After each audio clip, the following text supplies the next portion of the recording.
Moin Giorno und willkommen bei einer neuen leckeren Folge von Grillcoach Gerrit. Heute gibt es einen Schnitzelauflauf und den gibt es heute vom Grill. Ihr seht, der läuft schon.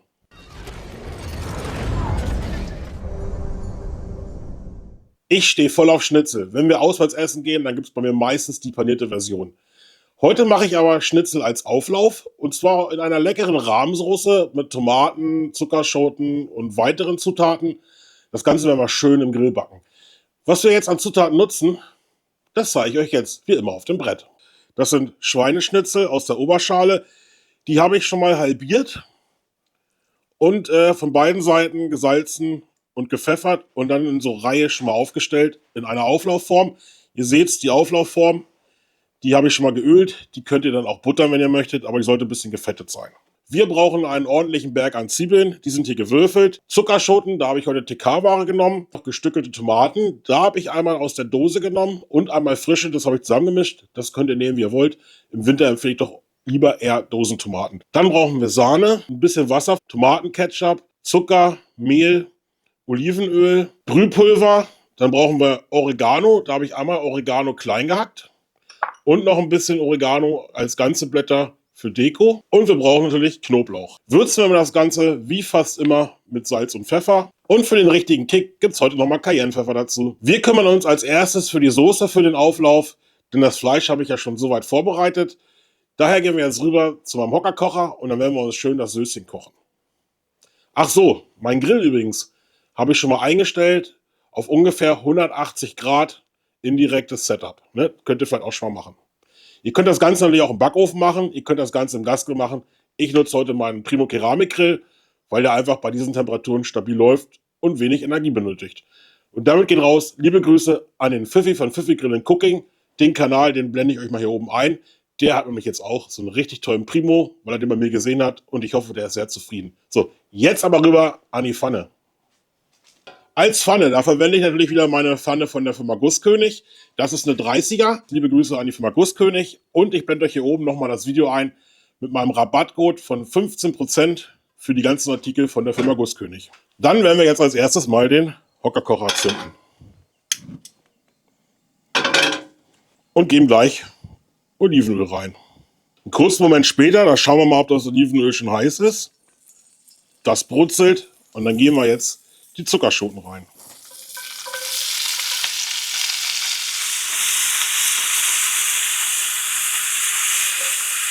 Die Zuckerschoten werden wir jetzt ein bisschen anbraten und auch das ganze Wasser ein bisschen rauskochen. Denn die wollen wir am Ende ja relativ weich haben. An Gemüse könnt ihr auch anderes Gemüse verwenden oder es ganz weglassen. Was auch gut passen könnte, ist Brokkoli, Erbsen. Ich habe natürlich auch ein bisschen was Grünes genommen für die Farbe. Ihr könnt natürlich auch Karotten oder anderes nehmen. Das, was ihr mögt. Die Zuckerschoten dürfen ruhig ein bisschen Farbe bekommen. Wenn ihr möchtet, könnt ihr natürlich das Gemüse auch als Beilage reichen. Ich mache das Ganze heute mit in die Soße. Und 2-3 Minuten später kommen jetzt die Zwiebeln noch mit dazu. Die Zwiebeln, die rühren wir uns jetzt auch unter.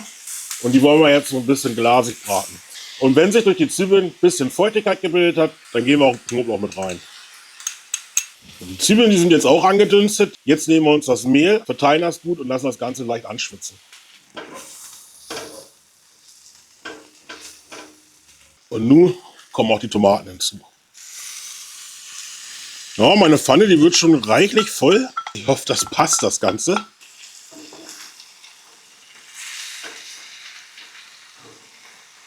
Wenn das Ganze ein bisschen untergerührt ist und sich erhitzt hat, dann kommt die Sahne hinzu. Denn es ist ja eine Rahmsoße. Mein Oregano. Falls ihr keinen frischen habt, könnt ihr da auch auf getrockneten zugreifen. Da müsst ihr aber ungefähr nur ein Drittel nehmen. Dann mein Brühepulver und auch das Ketchup. Sowie auch der Zucker. Temperatur habe ich übrigens von der Pfanne mal runtergestellt. Jetzt schauen wir mal, wie das aussieht mit der Flüssigkeit. Ja, und einen Schluck Wasser gebe ich auch noch mit hinzu. Meine Rahmsoße, die passt aber auch so gerade in diese schöne 30er rein. Die Soße, die müssen wir jetzt noch ordentlich würzen mit Salz und Cayennepfeffer. Das schmeckt ihr so nach eurem Gusto dann ab. Die Soße, die kochen wir uns jetzt für 10 Minuten ein. Und wenn das soweit ist und sie für mich abgeschmeckt ist, dann sehen wir uns hier wieder. Zurück nach ungefähr 10 Minuten. So sieht meine Soße jetzt aus. Ist ungefähr 200-300 Milliliter Wasser angekommen nochmal. Das brauchte das auch. Ihr seht's, ich finde die Konsistenz ist so ganz gut. Ich nehme jetzt die Pfanne und dann geht's zurück an den Tisch. Hier habe ich jetzt nochmal meine Schnitzel und dann werden wir mal die Soße hier verteilen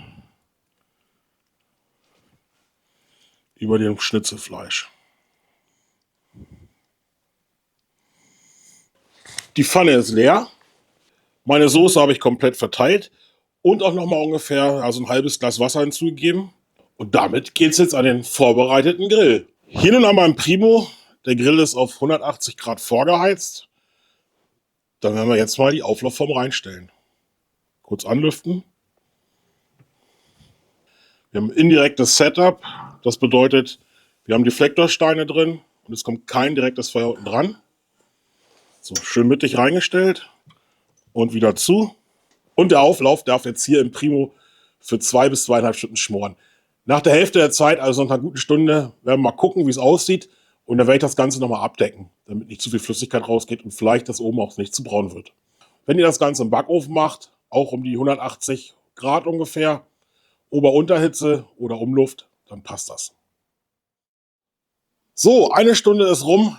Es riecht hier schon ganz schön gut auf der Terrasse. Zeit mal reinzugucken. Sieht das nicht schon mal geil aus? Flüssigkeit ist absolut okay. Das passt. Hier oben hat es auch schon ein bisschen Farbe entwickelt. Ich nehme den Auflauf jetzt mal raus und dann decken wir ihn ab und danach stellen wir wieder rein.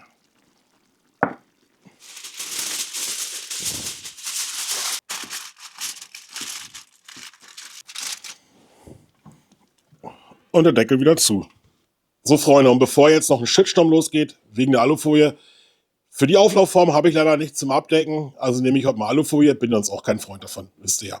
Jetzt ist Zeit, wenn ihr Beilagen machen wollt, noch ein Gemüse dazu, Nudeln passen ganz gut, Reis passt ganz gut, ich habe heute ein bisschen Reis dazu. So Bandnudeln, glaube ich, sind richtig gut, weil die nehmen richtig schön noch mit die Soße auf. Dann ist jetzt Zeit, dafür vorzubereiten, weil das braucht noch ungefähr jetzt eine Stunde, Stunde 15, denke ich. Ja, und dann könnt ihr das ganz gut timen. 1 Stunde später, der Grill ist wieder super gelaufen, exakt auf 180, 190 Grad, selbst bei diesen kalten Temperaturen. Jetzt nehmen wir es raus und dann schauen wir mal, wie es geworden ist. So.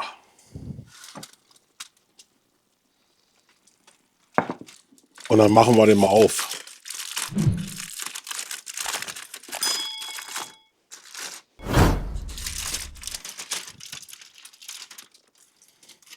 So Freunde, was sagt er?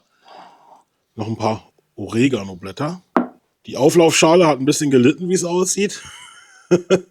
Aber die kriegen wir wieder sauber. Das ist Keramik. Und dann werden wir mal probieren. Ich habe hier mir schon so ein bisschen Reis mal vorbereitet. Jetzt bin ich gespannt, wie das Fleisch so geworden ist. Guck mal, ich kann das Fleisch so rausnehmen.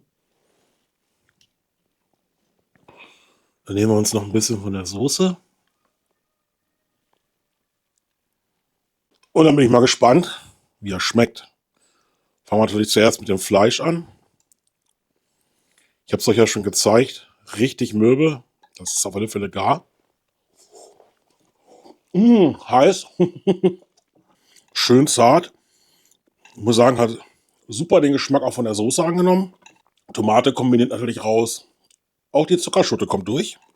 Mit dem Würzen von der Soße hätte man vielleicht noch ein bisschen mehr machen können. Die könnt ihr ruhig ein bisschen kräftiger würzen. Probieren wir mal mit Reis und allem. Oh, lecker. Freunde, rundum gelungen. Ich stelle mir das jetzt auch mit Nudeln vor. Richtig gut. Und wenn ihr Reste habt, schneidet das einfach klein. Dann habt ihr eine richtig geile Nudelsoße. Kann ich euch absolut empfehlen. In dem Sinne, Freunde, macht das unbedingt mal nach. Wie gesagt, an Beilagen, Reis, Nudeln, Gemüse könnt ihr noch da machen. Baguette geht auch oder Ciabatta-Brot zum Dippen. Ihr könnt das Ganze auch vielleicht in Brötchen packen, wie ihr möchtet. Da ist der Fantasie und dem Geschmack einfach keine Grenzen gesetzt. Ich würde mich freuen, wenn ihr einen Kommentar dazu gebt und wenn ihr das Video gut fandet, auch einen Daumen nach oben. Und falls das nicht seid, würde ich mich hier vorne über ein Abo von euch freuen. Und dann sehen wir uns nämlich nächste Woche Mittwoch, wenn es wieder heißt, Mittwoch ist Grillcoach Gerrit Zeit. Ciao, Freunde.